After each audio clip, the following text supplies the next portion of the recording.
नमस्कार, मी Austro Smita gill. आपण आपल्या जीवनामध्ये खूप कामं करत असतो. खूप काम, उद्योग, धंदा, व्यवसाय, व्यापार हे सगळं आपण आपल्या उपजीविकेसाठी म्हणजे धनार्जनासाठी करत असतो.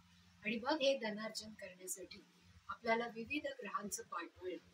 आपण जेव्हा जन्मतो तेव्हा आकाशामध्ये नक्षत्र आणि ग्रहांची जी रचना असते त्याच्याप्रमाणे आपल्या जन्माची कुंडली बनते. आणि त्या कुंडलीमध्ये हे ग्रह वेगवेगळ्या स्थानांवर बसलेले असतात.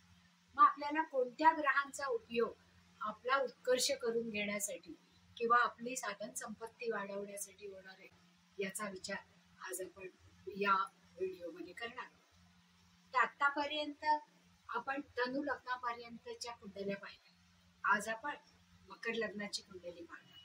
आता मकर लग्नाची कुंडली म्हणजे लग्न कुंडली जी आपली असते त्याचा पहिला मधला भाव जो असतो त्याला लग्न असं म्हणतात. आता तुम्हाला सगळ्यांना माहिती आहे 12 राशी आहेत आपल्या, आणि आपल्या 12 राशी 1 पासून 12 पर्यंत म्हणजे मेषेला 1 आकडा आहे, वृषभेला 2 आकडा आहे, मिथुनेला 3 आकडा आहे, कर्केला 4 आहे, सिंहेला 5 आकडा आहे, कन्येला 6 आकडा आहे, तुळेला 7 आकडा आहे, वृश्चिकेला 8 आकडा आहे, धनुला 9 आकडा आहे, आणि मकरेला 10 आकडा आहे, कुंभेला 11वा आकडा आहे, आणि मीनेला 12वा आकडा आहे. असे 1 ते 12 अंक या 12 राशींना दिलेले आहेत. मग जेव्हा आपल्याला या राशींचे अंक माहिती आहेत तर पहिल्या भावामध्ये जेव्हा 10 आकडा येईल तेव्हा ती मकर लग्नाची कुंडली. आणि मग त्या कुंडलीमध्ये आता या कुंडलीतले नेमके कोणते भाव आपल्याला पैसा मिळवून तो टिकवण्यासाठी मदत करणार आहे, त्याच्यात कोणते कोणते ग्रह आपल्याला उचलावे लागतील किंवा कोणत्या ग्रहांना बळ देणं हे गरजेचं आहे याचा विचार आपण करणार आहोत.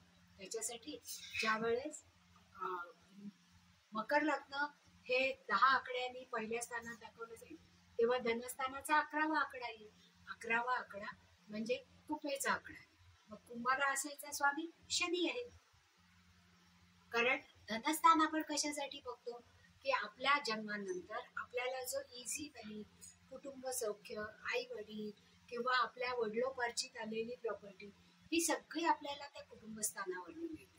धनस्थानाचं ते शीर्ष आहे. त्याच्यामुळे कुटुंबस्थान किंवा धनस्थान आपल्याला इथे विचारात घ्यावं लागतं. आणि त्याचा विचार करण्यासाठी इथे आलेला ग्रह म्हणजे शनी. आता दुसरा लाभेश म्हणजे इच्छापूर्तीचं स्थान आहे. पाहते म्हणजे कुंडलीमध्ये 11वं स्थान जे असतं ते लाभाचं स्थान असतं.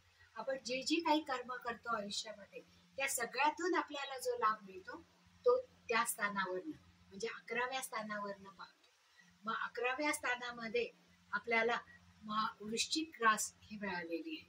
मग वृश्चिक रास ही वृश्चिक राशीचा स्वामी हा मंगळ आहे.